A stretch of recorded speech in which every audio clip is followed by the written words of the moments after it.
When I saw ranked choice voting, I was like, oh, this is actually addressing the problem at the root cause, right? It's the incentive structure that is messed up, right? Levanten la mano si ustedes están cansados de la disfunción de nuestro gobierno, si están cansados del extremismo, si están cansados de la polarización. A lot of Latinos ask themselves, like, why is this so dysfunctional? Why is it so extreme? You know, my hope is that they'll be excited when they hear that, that there is a solution. You know, one of the arguments that I use, right, like, hey, Latinos, you care about immigration? Well, the current system is not going to allow for collaboration between Democrats and Republicans, right? Why? Because with the current closed primary system, a Republican candidate is likely to get primaried out if they support, some sort of immigration, or even just collaborating with the other person, right? Parties. I said, people have left the parties because they don't feel represented. That's why I left in 2010. And I'm a military veteran. I'm retired military. And it was probably one of the toughest decisions I've ever made in my life, because I knew what I was voluntarily giving up.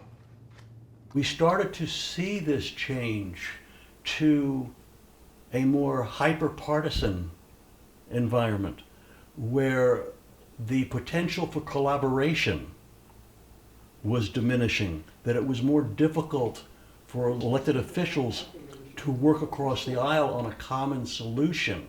So ranked choice, open primaries ranked choice does not favor one party over another. It favors the voters.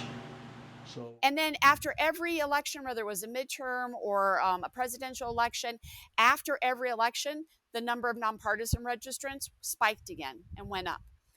So when we saw that kind of independent voter group getting larger, knowing that this is a closed primary state, we said we have to talk to these people and ask them, because you are opting out of the primary by doing this. Are you just not aware of that?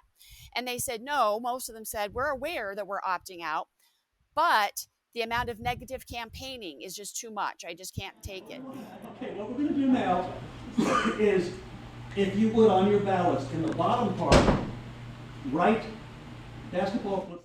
Ranked choice voting, to me, appeared to be some kind of an answer, something that could be done. Basketball is eliminated. Sorry, basketball.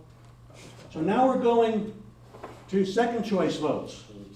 One of the things that help were having visuals, right? Because if I just say it with words, that's the thing. If I just explain it through words, most people get completely lost.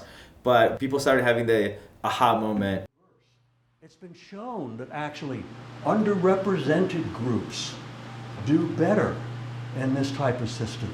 Women do better in this type of system. If you're going to go after any part of it, fine, but don't say it's too confusing for people of color. That made me really mad, because that's playing the race card. I said, do not use voters like that.